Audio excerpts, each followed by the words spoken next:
Back to another edition of Talking Star Wars. I'm, as always, your host, Shannon, and since it's Harrison Ford's 81st birthday tomorrow, why not do this? I found this list on this website called Ranker, some of these movies I've seen, but for a few minutes or whatever, I'll talk about why they're my favorite, why I haven't seen them, yet. Raiders of the Lost Ark. And this is probably no particular order, so there's about 40 of them, but yeah. It introduced you to that classic Indiana Jones theme, and it's probably one of my favorite Harrison Ford trilogy characters, besides obviously Han Solo being me talking Star Wars. I've been a Star Wars fan since I was probably a youngling /4. Probably saw Empire when I was 4 and got scared of Darth Vader back then. But anyways, yeah. Plus, I believe there was that famous boulder chase where there was that big rock that chased after Indiana Jones. One of Spielberg's greatest movies in my time, in my opinion, if you ask me.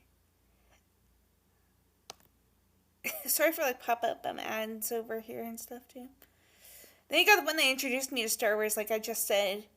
His famous I Know from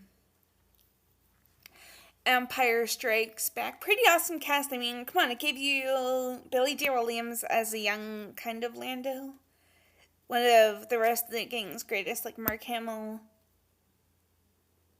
carries in them.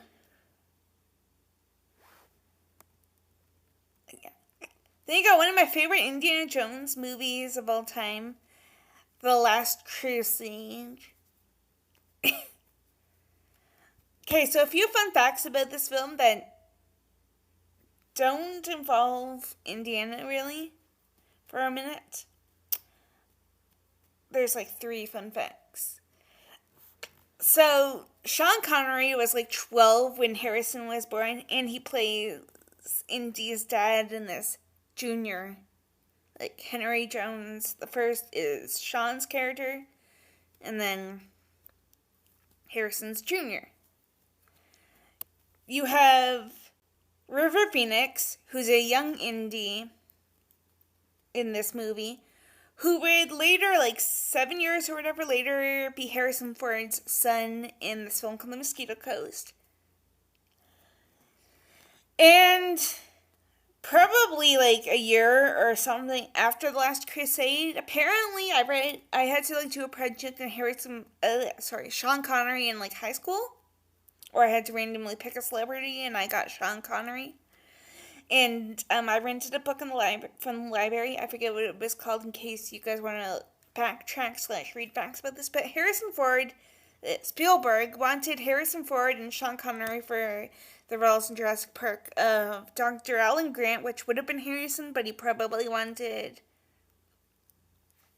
a lot more money. And then Sean Connery, who wanted loads of more money. Plus, he probably did not want to do another series, because 10 or something years before Indy, he would have finished James Bond. Maybe even 8 years before The Last Crusade, he would have finished James Bond. Then you got the one that introduced us to one of the famous lines in Star Wars history, "Hello there." And introduced you to a walking carpet. And also, answered questions. I mean, if you guys were prequel trilogy babies like me, for example, I was born in 1993, so 5 to 6 years before The Phantom Menace, then you probably would have had some kind of questions about Anakin Skywalker, what happened to him, if you saw all 3 of the prequels, and then ta-da, or what happened to Luke and Leia if you saw the prequels. Then ta-da, even though it's obvious, if you guys have seen the Kenobi series, which was really great, which just recently got nominated for an Emmy, maybe a few of them. Andor did too, if I'm not mistaken. But yeah.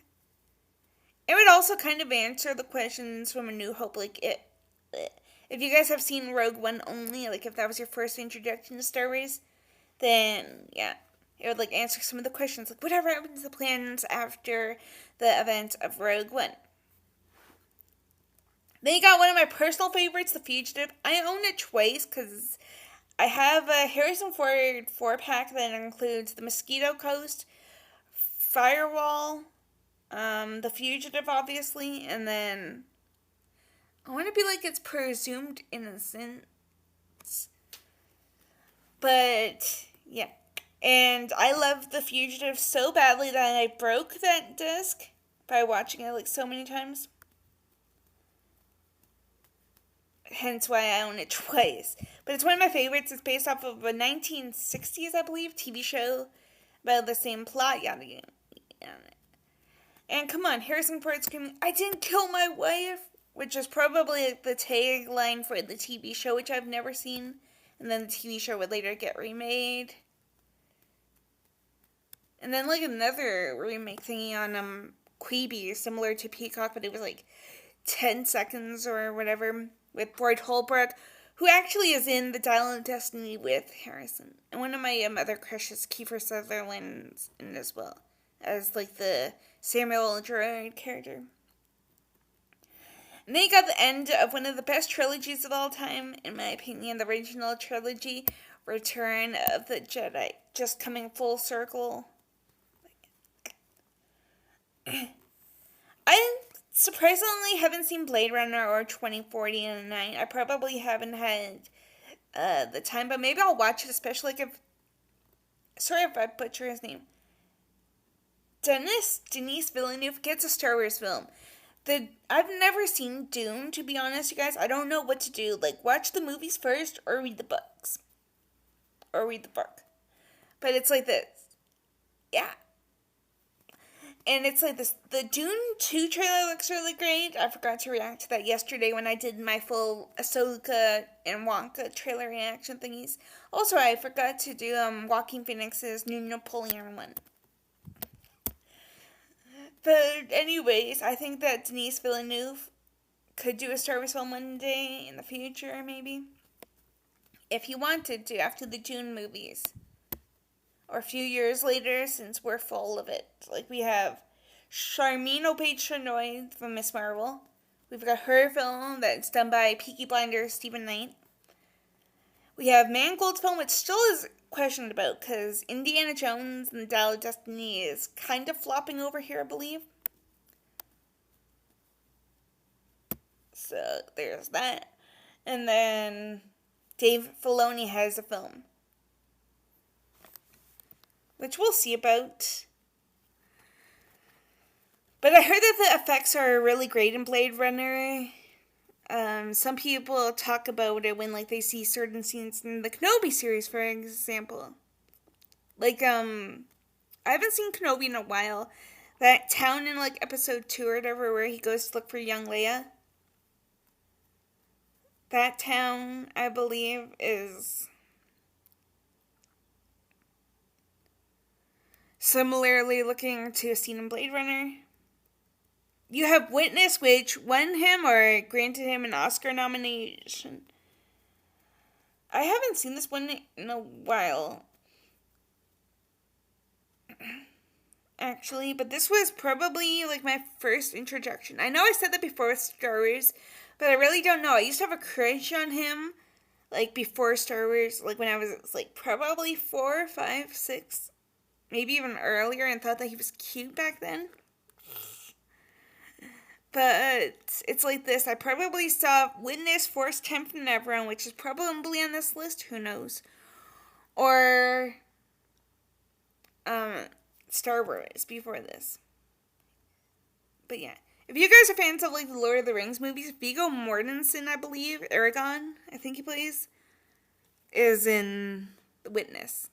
I think he is. Then you got Indiana Jones and the Temple of Doom with Short Round. I wish we had got a Short Round cameo, by the way. I'm not going to, like, spoil it or whatever, because I've kind of yet to see Dial of Destiny. I'm still dealing with medical issues and stuff, so I kind of have to watch it online now. But that we got, like, a Short Round cameo or mention in Temple of Doom. Maybe we did in Dial of Destiny. Maybe we did. I don't know, because, like, Mutt's mentioned. Marion's mentioned. Senior / Sean Connery's character is mentioned. I think Marcus Brody is mentioned. Or, like, there's a picture. But, yeah. I actually own this one. I own Patriot Games, which has Sean Bean, I believe, from Game of Thrones as well in it. And I think it's his boss or whatever, but Darth Vader / Sorry, I had to cough for like a second. But James Earl Jones is also in this. Also, I don't know if it's this one or Clear Present Danger, its sequel or whatever, but Henry Czerny from Ready or Not, I almost said the upcoming, but Scream 6 from Ready or Not as well. He's in this. Pretty great movie. See. And then you got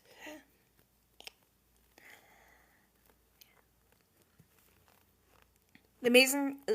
I love how I said The Amazing Spider-Man almost. See, James Earl Jones is right here. He's mentioned. It's one of the greatest political thrillers of all time. Obviously based off a book. Right.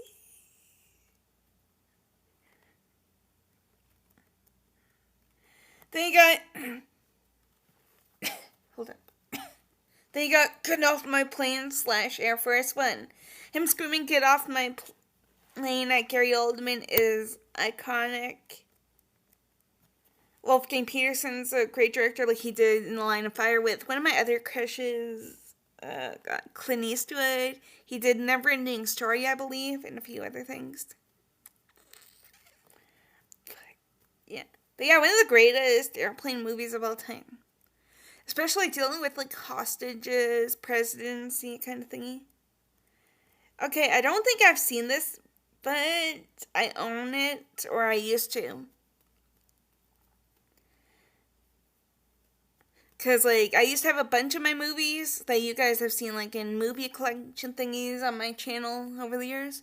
But I recently moved, like, last year, and I hardly watch movies anymore unless, like, they're on something like YouTube or Netflix, streaming. But yeah, I also have a laptop, as you guys can see, kind of. Screen recorder thingy. There's an app called Lively, which I have for this movable wallpaper of somebody. And yeah. 2049's Blade Runner. Never seen that. I'll probably watch it eventually after watching number 1 at one time. Eventually. Then you have Star Wars The Force Awakens. I love this movie, besides like the other two, which I kind of have mixed feelings on the other two. Like I'm divided about Rian Johnson's movie. Don't think his trilogy is ever happening. And then The Rise of Skywalker. But I love this movie. Okay, like I said, for the Empire or whatever, it was my generation for like this movie and the prequels that got me into Star Wars again. Like answered all these questions. Yeah. I don't think I've seen Working Girl at all. But I'll probably watch it one of these days. American Graffiti gave him his role in Star Wars, I believe. Like, just like a little cameo with Ron Howard in it. Richard Dreyfuss. Maybe I'll watch the sequel. Like, isn't there one called More American Graffiti? And then I've seen this one where he's a lawyer and he, like, has amnesia.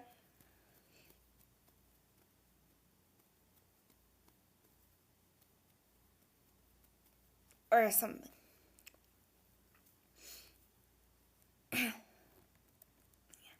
They got Apocalypse Now. I think he has a small cameo in this. I'm not too sure, but it has a bunch of all-star cast. A few of my crushes. Oh my god, help me. And directed by the Lord and Savior of iconic movies, Francis Ford Coppola, who did like the Godfather series. He did the film Jack with Robin Williams, where he's like a little kid and he grows up fast. The Outsiders, and a bunch of others. See, I don't know if it was Force Time for Neverland or Star Wars, but this is a sequel to the original film Guns N' Neverland from like 1960 something. Also, I believe Guy Hamilton did a James Bond movie, the director that did this. What Lies Beneath is a really great kind of a scary movie. Like, you don't know what's happening. It's kind of at the edge of your seat. It may have been confusing for me the first time.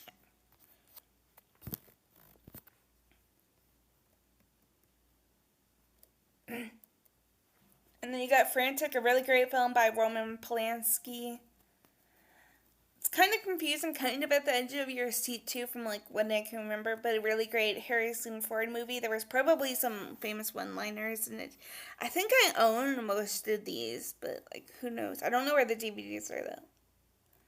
But like I have Frantic. I think I used to own 6 Days, 7 Nights.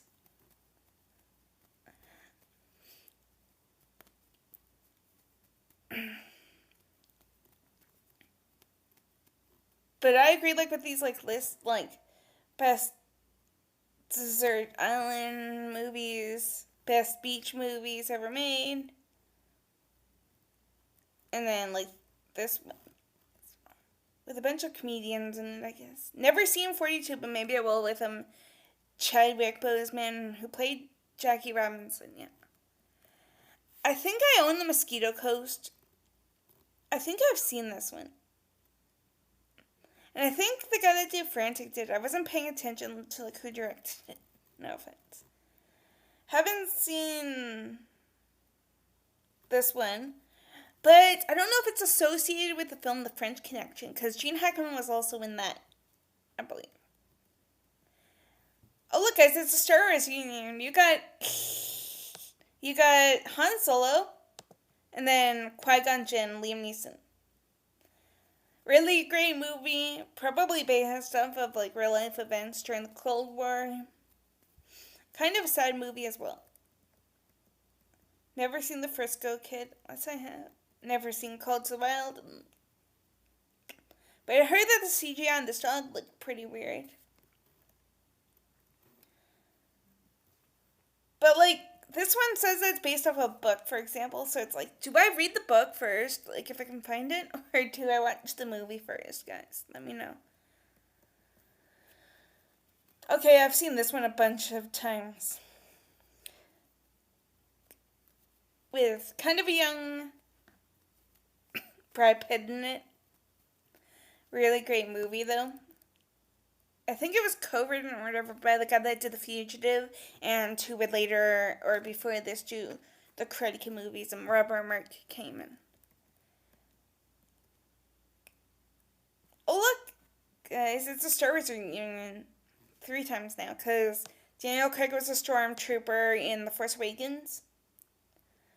Harrison Ford, obviously, again. Then Jon Favreau. I haven't seen this film. I want to, though. But I heard that kind of sucked, but I was probably like too young back then to watch it, but oh well. And then I enjoyed The Expendables 3. I'm kind of curious who the villain's going to be of the 4th one, if we're going to get him back. Like, if we're going to get Harrison, Antonio Banderas, anyone back. Speaking of those, though, Indiana Jones and the Dial of Destiny. Like I said, I haven't seen this yet, like, fully, but I love my boy Mads Mikkelsen's in this. This one was pretty funny, if it's the one that I'm thinking of. Great, amazing cast. This one's the same thing as one that we mentioned up above, Apocalypse Now. But there's probably an edited version, hence why it's called Redux. I haven't seen Age of Adeline, but yeah. I've heard of the plot. Like it's what it says right here. Also, there's a Harrison Ford impersonator named Anthony Gruber, who's young Harrison Ford in like flashbacks of this movie, who would also be There's a bunch of Easter eggs, but he's one of the people in Dial of Destiny. They also used him as a de-aged Harrison as well in Dial of Destiny. Never seen Leaving Neverland, but it's a documentary on Michael Jackson. I don't think I've seen these two. And I've never heard of this one. But yeah. Okay, that's gonna be all for me, guys. I'll be back whenever I can with like some more like Star Wars or whatever. No, I'm kind of hungry. Stomach hurts.